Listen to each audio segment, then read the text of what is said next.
at this turning point in time. It's right in front of us. We're living through it. And the question is, will mankind learn from the past or will we repeat the same mistakes?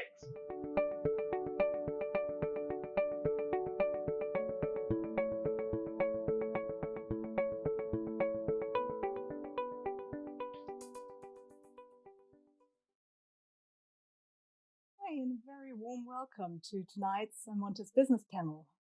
My name is Alette Duatel. I'm going to be your host again tonight, and I'm very excited about our keynote today, as well as our panel experts. Our keynote today is delivered by Didier Estibals. Didier has been managing projects and programs in industries ranging from oil and gas to IT for the last 3 decades. During this time, he's used classical methods such as predictive, as well as more modern ones such as disciplined agile and Scrum. He strongly believes in the value that proper risk management yields for organizations, and I think we're going to see exactly that now in his keynote speech, which is on the new normal. Heavily discussed at the moment. Didier, very warm welcome to you. Thank you, Alex. So we're going to hear your keynote now, and it's going to be followed then by the panel discussion. Okay. This means the stage is yours. Thank you, Arlette, and welcome to this presentation on the new normal. A friend asked me recently if we would ever get back to normal. It's a question we are all asking ourselves. Suddenly, things we once took completely for granted, such as having dinner in a busy restaurant or being able to give a friend a hug, seem like distant luxuries. I, for one, hope I will be able to do both of these things again soon. But otherwise, I hope we never, ever go back to normal. Let me explain. Coronavirus vaccines have started becoming available in some countries and are expected to be critical tools in ending the pandemic. Now, the focus is likely to shift to how quickly and successfully vaccines can be distributed. This task will be the largest simultaneous global public health initiative ever undertaken. The scale of the challenge is immense. From the sheer volume of doses needed to planning for uncertainties around the vaccine's safety, efficacy, and durability, and from logistical and storage challenges to the service delivery model. Government should mount communication and education campaigns to address the concerns that consumers have about vaccine safety. In particular, without proactive planning, underserved populations disproportionately affected by COVID-19, including ethnic minorities and socially economically deprived groups, as well as rural populations, may face disparities in vaccine adoption. The coronavirus vaccine has been developed 4 times faster than the mumps vaccine, which was the previous record for a vaccine developed for use in a widespread community setting. The consequence of this pace of clinical development is that governments and policymakers have had far less time than previously to prepare for a robust vaccination program. While much work remains to establish long-term safety and duration of immunity, right now, the likely end to the pandemic rests more squarely than ever on the shoulders of local, state, national, and global authorities that will need to mount the largest public health intervention ever attempted. Vaccine rollout will have to happen at an unprecedented speed and scale, including the development of plans under extreme uncertainty to handle unprecedented cold chain logistics and build societal trust and consumer confidence.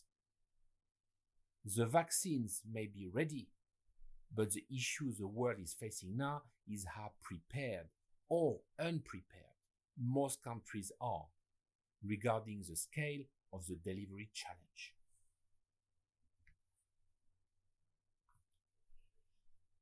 The new political normal will probably reflect a world challenged by economic volatility and political hostilities.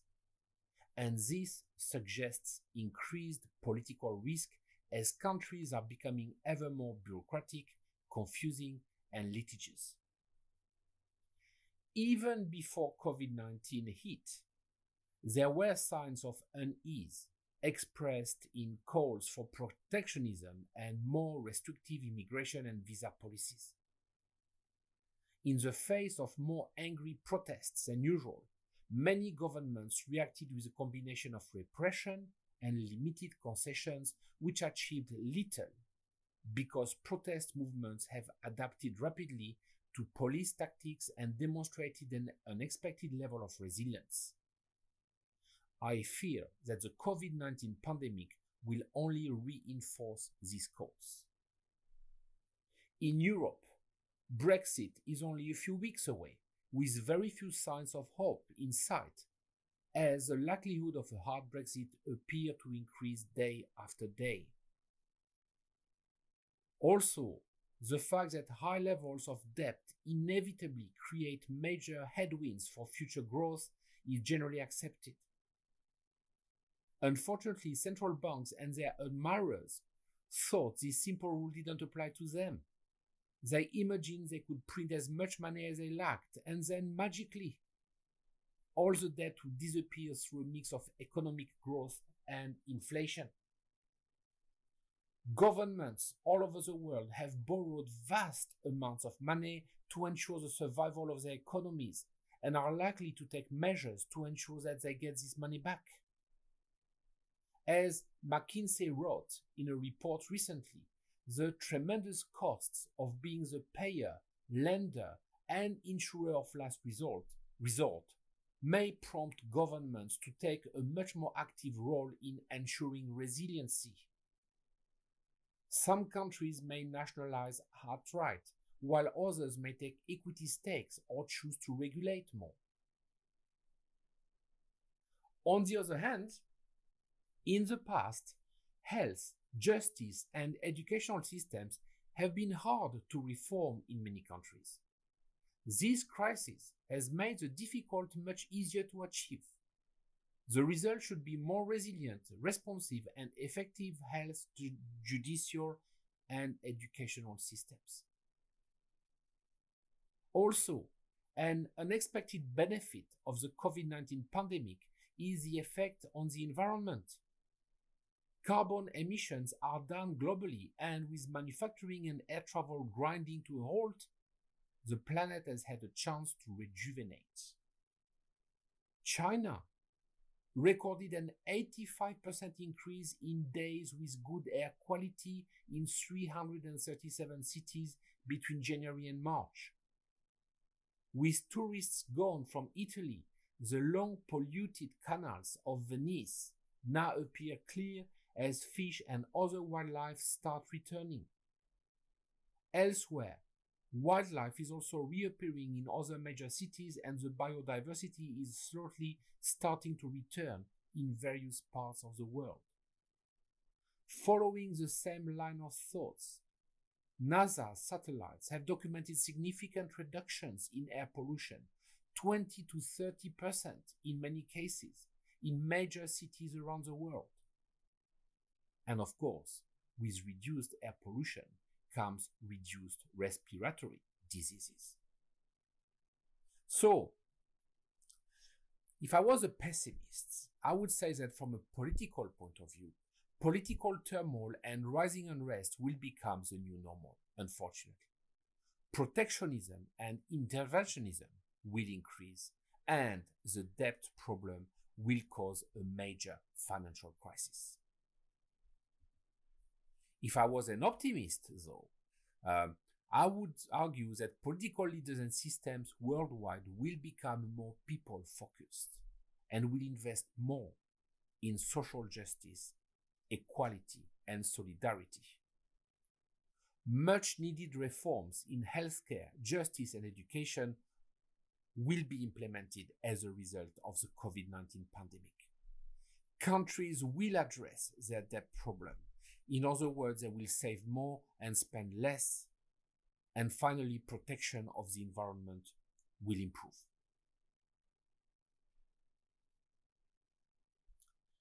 From a social point of view, because of COVID-19, humans have been forced to find new ways to carry on with their social life, cultural activities, and religious practices.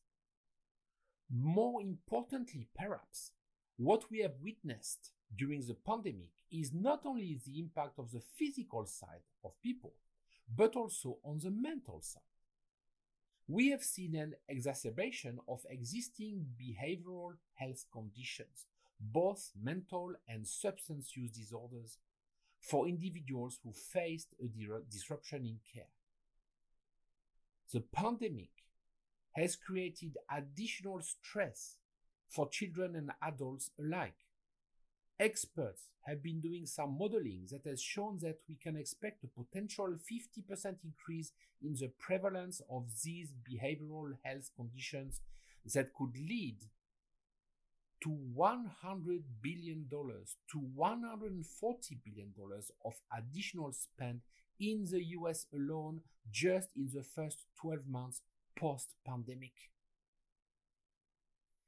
The silver lining, though, is that people are talking about it because everybody is all of a sudden feeling the onset of distress, of worry and uncertainty, as well as griefs for those who have lost loved ones to COVID-19. That is making it okay to talk about these issues, and that is good.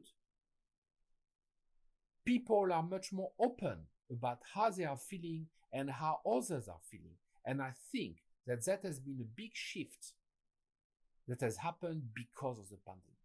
And again, in my opinion, this is definitely a good thing. Also, people around the world are finding new ways to address the need for interacting with others.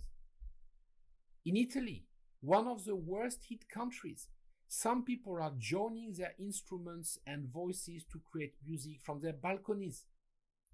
Others are leading street dance parties while maintaining social distancing. Elsewhere, there is a huge wave of formal and informal volunteering where people use their skills and abilities to help. Equally, working remotely is no longer something that we think is impossible, and this can bring a massive wave of change in real estate. Distances are no longer a challenge, and I wouldn't be surprised if we witness some form of exodus from expensive and cramped city centers to more affordable, larger homes away from the big cities in the future. Finally, homeschooling is becoming the new way of learning, exposing many parents to what their children know and do. Online classes have become the new norm, for educational institutions, and it has come with a few benefits too.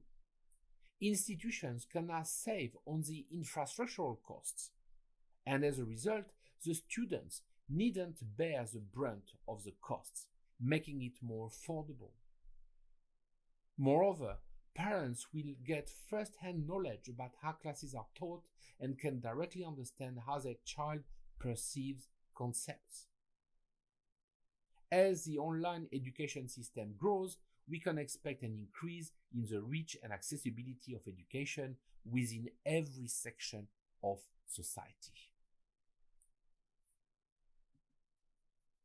So, if I was a pessimist, I would argue that social unrest will increase, people will go back to the old normal because they have short memories until the next crisis, and the gap between technology savvy and technology unsavvy will widen.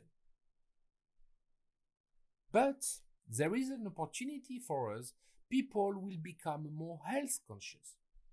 Inequalities and injustice will finally decrease, and we will witness a rejuvenated sense of community and social cohesion.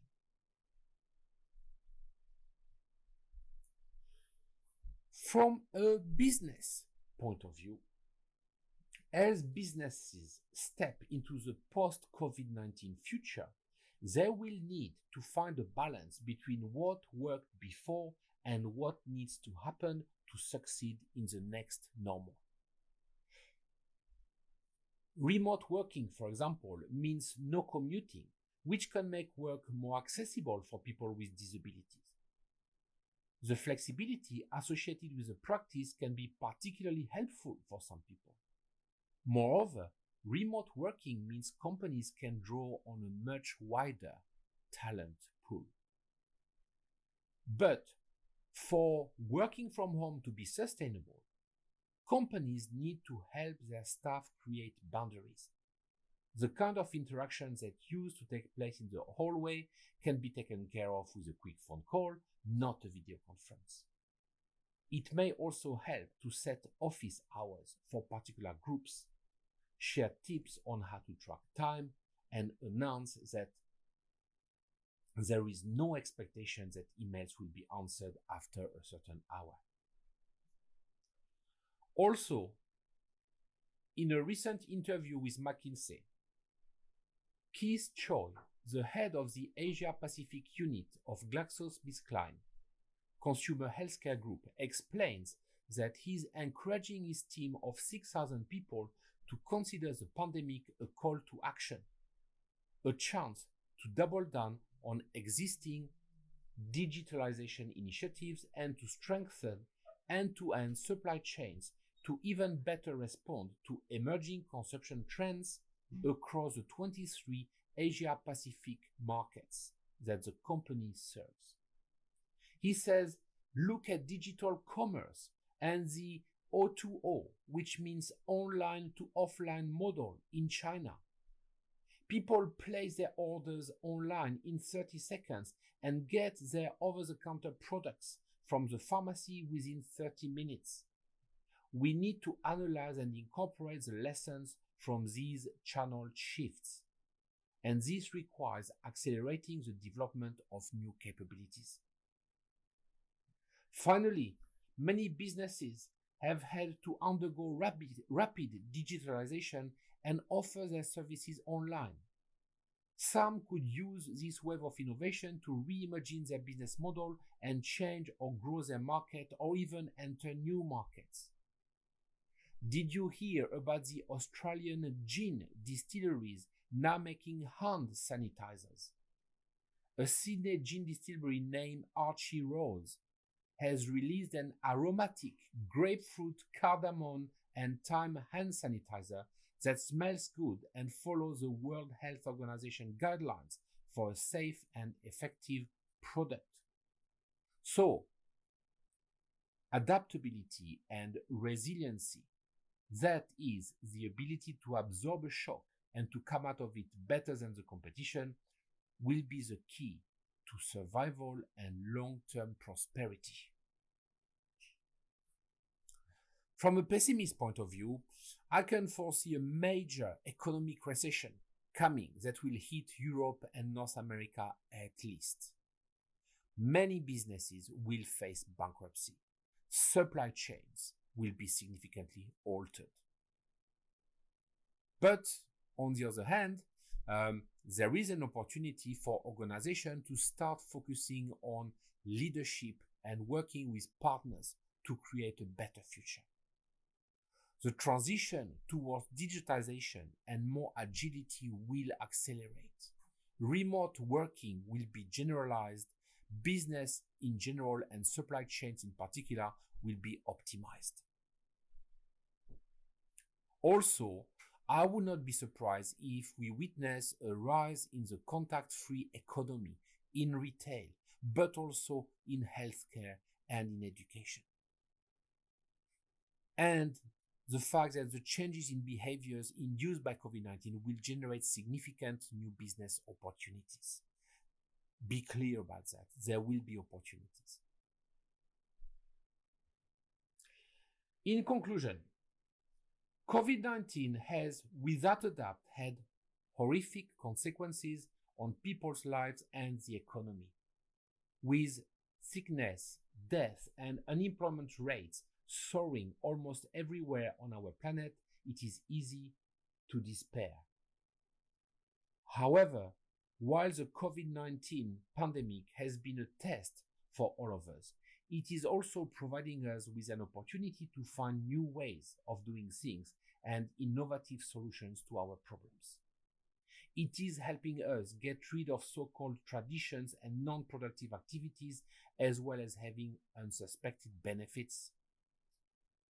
The first benefit of COVID-19 is the effect on the environment. Carbon emissions are down globally, and with manufacturing and air travel grinding to a halt, the planet has had a chance to rejuvenate. All of these positive aspects come at a great price of death, sickness, and a depressed global economy. As heartbreaking and frightening as this crisis is, its positive outcomes can be gifts we should not overlook. If we ignore them, all of this becomes meaningless. It will be up to us to change ourselves and our systems to continue with the positive environmental impacts, innovation, and reimagined education. We cannot uninstall 2020 despite the fact that it contains a virus, but we can try to develop a better version for the future. So, to summarize, I think we should stop assuming that the old ways will come back. I do not think they will for most of them. We should start thinking instead about new priorities, including a new style of leadership in business. We should think about how to improve our business resilience. We should think about how to organize work for a remote workforce. And we should think about how to take advantage of upcoming business opportunities. Forget about the new normal. Prepare for the new different. Thank you very much for your attention. Arlette, over to you. Thank you so much. I think it was really worth the wait. And I think there were so many thought-provoking ideas and comments in your keynote speech that I'm very, very excited and very much looking forward to our expert and panel discussion. And I'd now like to introduce our panel experts, starting with Frank French. Please come on board. Frank is a professional business technology manager with over 19 years international experience, helping organizations to achieve their business goals through successful IT service delivery and project management. Very warm welcome, Frank. Thanks, Arlette. Nice to be here. Our next expert, the second expert, is Hi, everyone.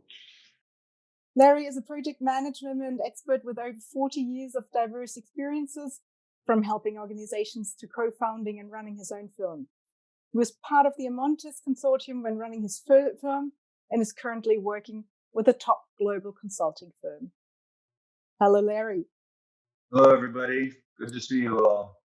And last but not least, Roland Dumont-Duvertel, who looks back on many years of experience in consulting and managing corporations through tough times of turnarounds, as well as coaching senior managers to find their ways in times of changes, mergers, and acquisitions.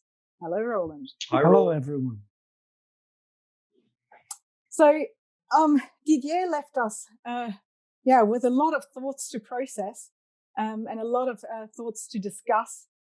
He offered the positives, he offered the negatives, and it kind of made me think of the very first Amontis Business panel, where we raised the question, are we getting smarter due to COVID? And Larry, I'd really like to address that question to you. Are we getting smarter? Didier outlined his view. In your opinion, what did we gain from the crisis besides a faster internet connection? Well, I'm glad that I don't have to demonstrate whether I'm smarter or not, because I'm not sure that is very easily done. But as far as what I think we've gained, I think the big gain, and Didier touched on it, is that it has certainly accelerated the speed at which digitalization is taking place. Things that would have taken another 5 or 10 years to really take hold have happened in 5 to 10 months, and I've seen that at various organizations, and I think that's a really a positive in most ways, because it helps people deal with this situation. The remote work, not being able to physically meet with people, whether it's your family or business colleagues. And I think that the technology that is available today has definitely helped that. I think there's still a lot of things that we can learn to get smarter, better ways to apply it, probably. In some cases, we have the technology, we just aren't sure exactly what's the best way to use it at this point. And to also maybe to build on some of the things that we used to do in person. What's the best way to do that from a digital and remote standpoint? So I think we've learned some things, but we have, and we've gotten a bit smarter.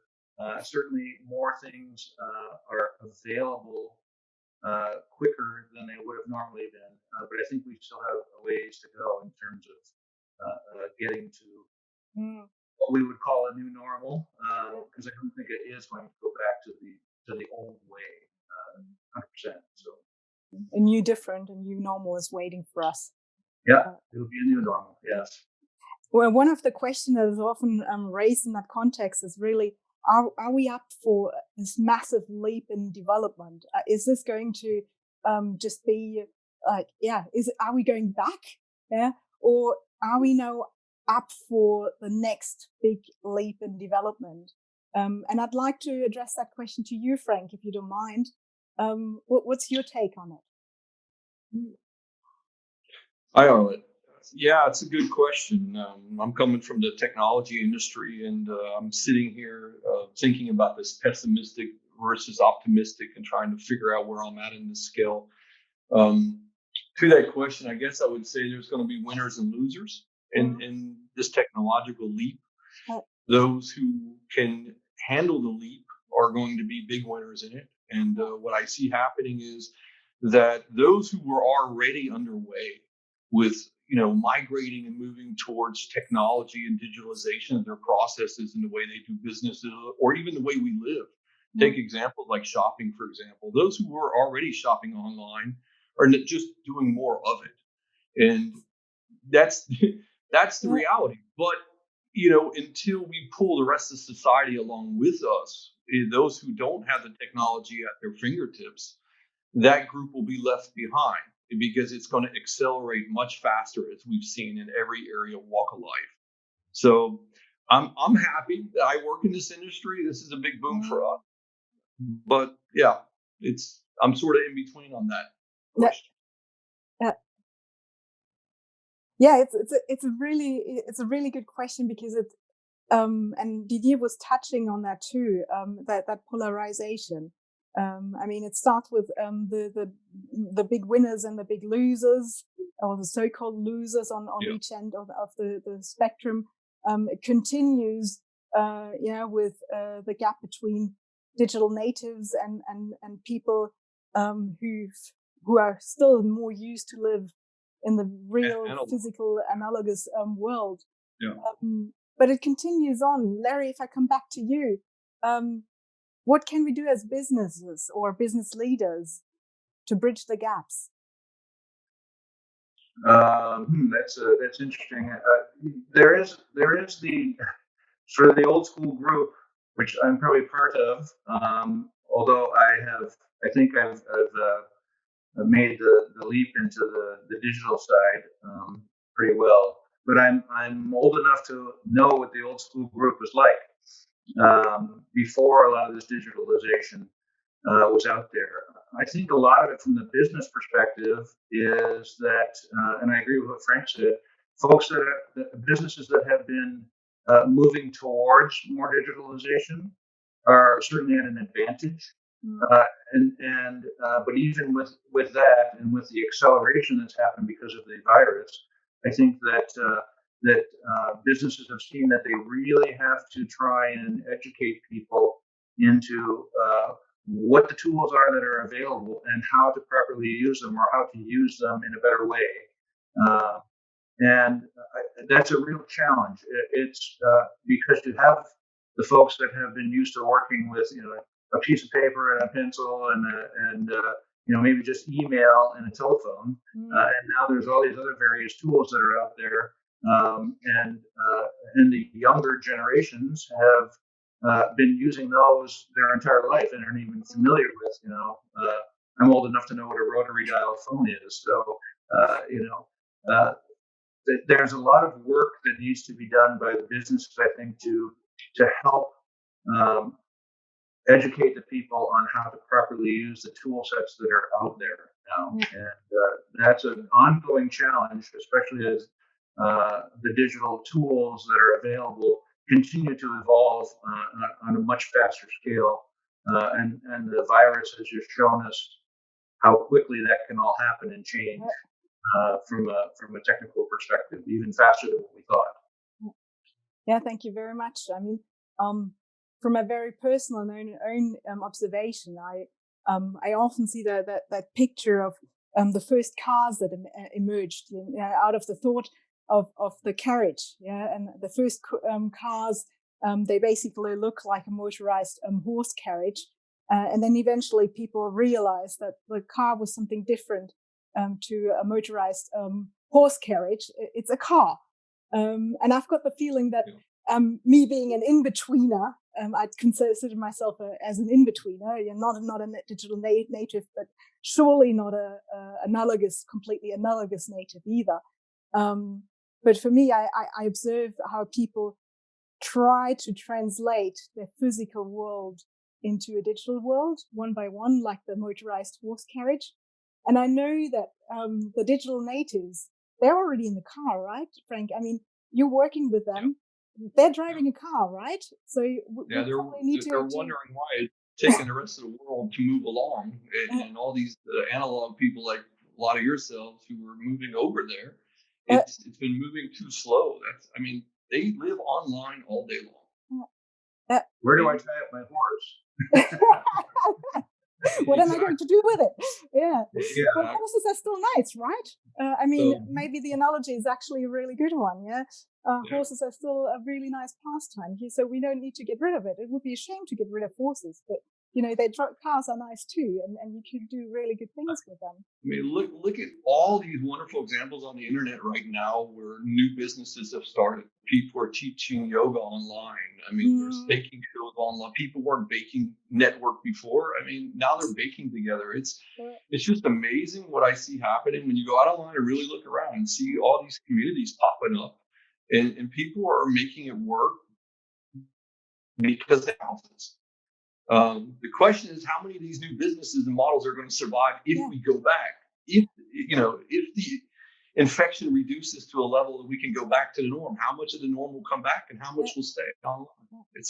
That's the question. Yeah, no, and that's really I think a very, very relevant question because it's so heavily discussed, and a lot of people fear that the normal is not coming back, and a lot of people also fear that it is coming back, and it's going to take all the advantages that we realize, like Didier was mentioning, remote working, which has freed up a lot of time for a lot of people. Roland, if I can quickly address you, from a change management perspective, which is your line of business, really. What can we learn from that? Organizations that are facing big changes in their microcosms are using change management more and more. Now we've got this global big change, and we fear that we lose the advantage, that we go back to old habits. On the other side, we fear that we're losing too much of the things we cherished before. What lessons can we draw from change management? I think First of all, as a change manager, we lived a fantastic time. I've never seen a momentum developing so fast, so accepted change throughout the society, because they saw this picture from Northern Italy, not from China, from Northern Italy. So they saw the worst scenario and they were ready to move. So we gained a momentum to accept many things, and people realized that if they follow this route, and you can't meet people, well, what about using these tools here where you can see each other, you can see your nephews and family and relatives, etc. Isn't the second best a very good thing? And all of a sudden you discover how fantastic this works. And the same applies for top management, which I think were more resistant than even the big crowd of employees. They thought that this was just for digital progress in the processes, and they discovered that all their meetings and important things traveling throughout the world could be replaced by something just because they have been forced. So we had within days, you could say, a momentum of acceptance of all this digitalization, of the changes, of the new things that were all there. So they were not invented at that time. So we see what in change management, these expectations, this trust also in our society, in the political arena, that they will support with their financial supports of the short time works, etc. You see that all the context said, well, if this environment is solid, people trust you, they believe that you can manage the thing, and the vision is fantastic, you will get the support for your people to change great things, even your life. Now, the fantastic thing in change management is we think always of this valley of tears. Huh? People fear something, so everything goes down, performance goes down, and then depressed, etc. And one day they realize, well, life has to go on, so they're creeping up the hill again. With this momentum, we jumped over this valley of tears. The question is, will we fall back into this valley? So that is if companies, if the society, if the political parties do not understand that there is a fantastic momentum we have right now to cross something that was in front of us. We all felt that time were changing, generations were changing, that digitalization would change the markets and the business, etc. If now we don't understand that, then we really made the mistakes, and all these investments and this money spending, public spending, we just did lending the money, etc., is really worth nothing. It will be a lot worth if really we understand that it was a unique opportunity to take the society with us in changing all this. And it means for the small companies as for the society. We have a basis of trust, which is important. We have a basis of expectation that people think now learning these new things, it must be something positive in it, and there is. We learned that transparency of communication is important, because with all these negative waves of demonstrations that we see, there is a discussion coming up how important it is to really share arguments, etc. We have to work on that. As a change manager, I think it is a fantastic example of what we have to do in the companies, and thinking about all these facets that can bring us forward. So there is a great opportunity in it, I believe, with all the risks that I see too, and the threats that are left and right. But it's a normal curve of distribution. We can look to the worst case, to the best case. There's a good realistic case, I think, in this whole situation. Thank you very much. So yeah, I guess the push is towards a self-fulfilling prophecy, right? Absolutely. If we take the opportunity and the chance that lies within it, and we make that happen, then it may also happen. There were things though that people are still also missing. Didier touched on that as well. and the things are usually on the relationship, on the personal basis. So now, Frank, coming back to you first, and your digital natives. So on one hand side, we realize that the digital natives are already driving the car. On the other hand side, we also see in the news and we watch young people in particular suffering from not being able to meet their friends and have what we would call a normal youth. What's missing? Why is that, after all, such a big hit for them? But I think it boils down to being able to put things in context, and it's difficult. There's an old saying about, failing to learn from history or learning from your past, you're doomed to repeat it. And the history that I can think of that was the biggest pandemic like this is the Spanish flu, right? Those of us who read about the Spanish flu, I didn't hear about it until I was quite young from a friend of mine in New York whose mother lived through it. And I checked it out. And the Spanish flu had 3 phases in it. And it basically ended World War One. And we're repeating those phases over again. So we're making the same mistakes. And where Roland brings this point up is, can we learn? Can we learn from this change and accelerate and get the goods out of it? Well, in the past, after the Spanish flu, a couple of years later came the Great Depression, right? We could either go that route, or we could go to the Industrial Revolution route, which accelerated the Industrial Revolution too, which you said the automobiles and everything came about much faster, bigger. We're at this turning point in time. It's right in front of us. We're living through it. And the question is, will mankind learn from the past, or will we repeat the same mistakes? And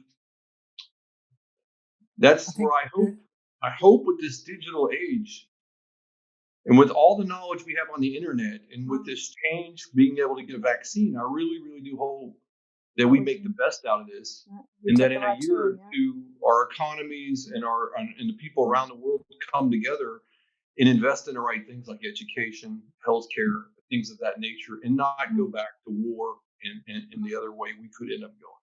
So that's my point. Yeah. Thank you for that, Roland. You were burning to say something. I think adding to what Frank just said, we should not forget that the Industrial Revolution that finally made it, not the Spanish flu, it was the Industrial Revolution, brought us a workload and a development of the working and standard of living that was amazing. And without that, we would live still in the Stone Age. And I think we have the same situation insofar as we just see the negative impacting side from this digitalization, and don't trust that maybe in future this could be the same revolution, bringing new jobs, new ways of working, and new work, and maybe a durable standard of living on a different level that copes with climate changes and all these things, due to all these inventions of the digitalization.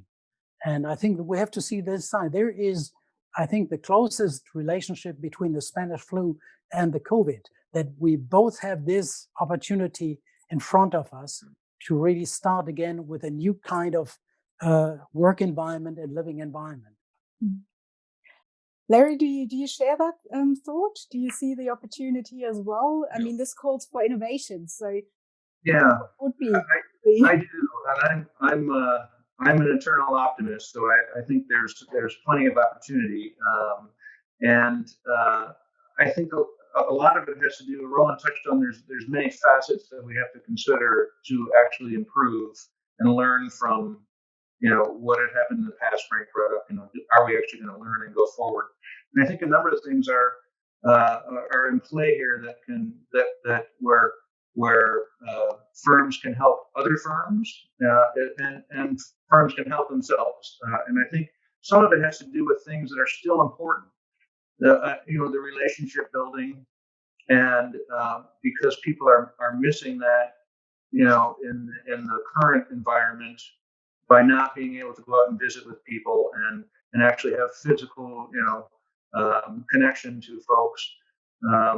But even though that's a sort of an old way or an analogous way of building a relationship, it's something that had to be worked at even in that old environment.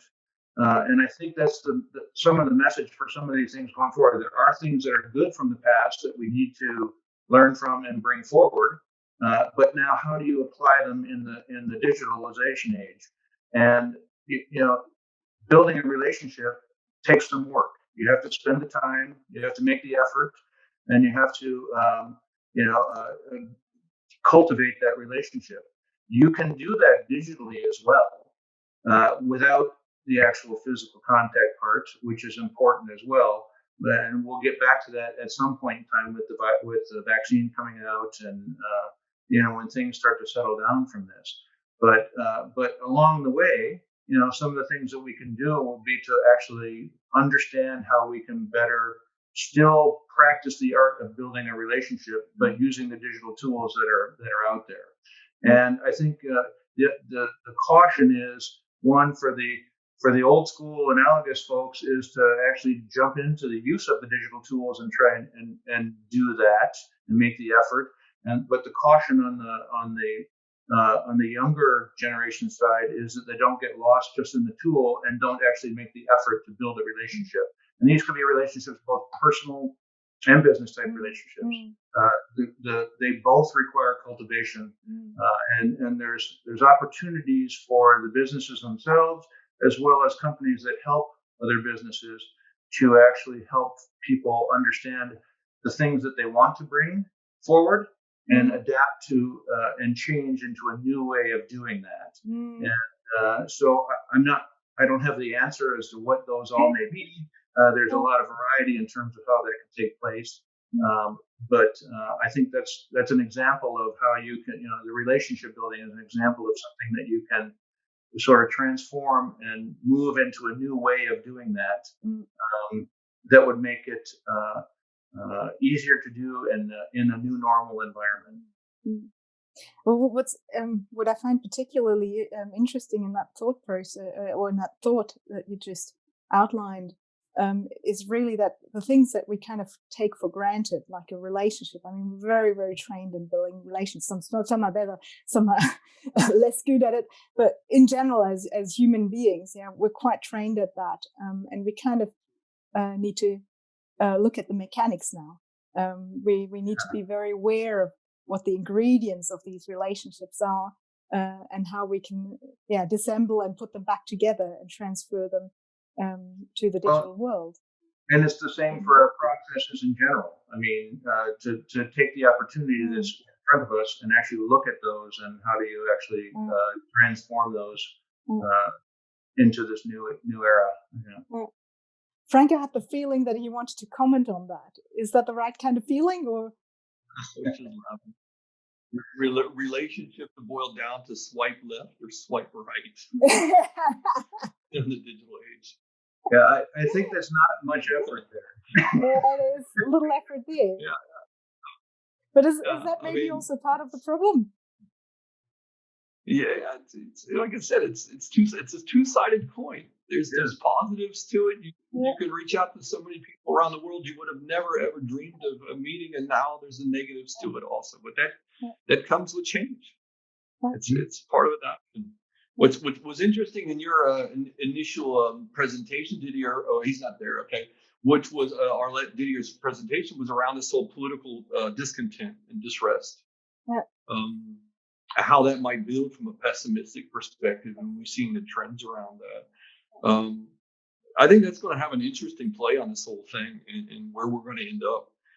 Will the politicians, will the governments get behind positive change, or will things break down into chaos? What do you think about that? A good question. Yeah, will we get behind? I mean, we established that we're kind of at a turning point, right? We can go left or we can go right. We can go down one route or we can go down the other. And these being the extreme points, there are probably some, normal distribution tells us that there are some more normal scenarios in between. But we can shape a lot. That's at least what I'm taking from this discussion and from this conversation. We actually can shape a lot. And as you were saying, we can choose which side or which aspects we want to get behind, and which aspect do we want to drive. I would kind of like to close on that note and open the round for closing remarks and comments. And Roland, maybe you actually want to start sharing your closing thoughts. Well, I would maybe close with a reflection. If it had to happen, it was the best time to happen. 10 years ago, we economically were in a bad shape. We recovered. So we can afford a lot right now economically. We have a number of industries that were at the top of their development and had to change and find new ways. It's the right time to do it. We had a digitalization that is not very evolved, but good enough to allow us in this situation to work from home or mobile from any place, to see at least the families. That was not the case 20 years ago. So we have a situation that, in spite of all the problems, was the best we could imagine in the last 20 years in order to really cope with the situation, with the challenges. And that is fantastic, I think. I really believe what we said earlier. It is a self-fulfilling prophecy. If we think passively and wait that someone will do it, we will suffer of what will happen. But if we are proactively, if everyone tries to think about it, imagine how he could contribute, we all will shape this future. And there is the extraction of opportunities that then we can really get out of it. Thank you very much. Frank, do you want to add your closing thoughts to it? Well said, Roland. Very, very well said is what I'd like to say. And I'm hoping and praying that we move in a positive direction and use the digitalization to make things better here. And I'm looking forward to more of that. Thank you. Thank you very much. Larry, I started with you and you get the last word. That's how we close the cycle.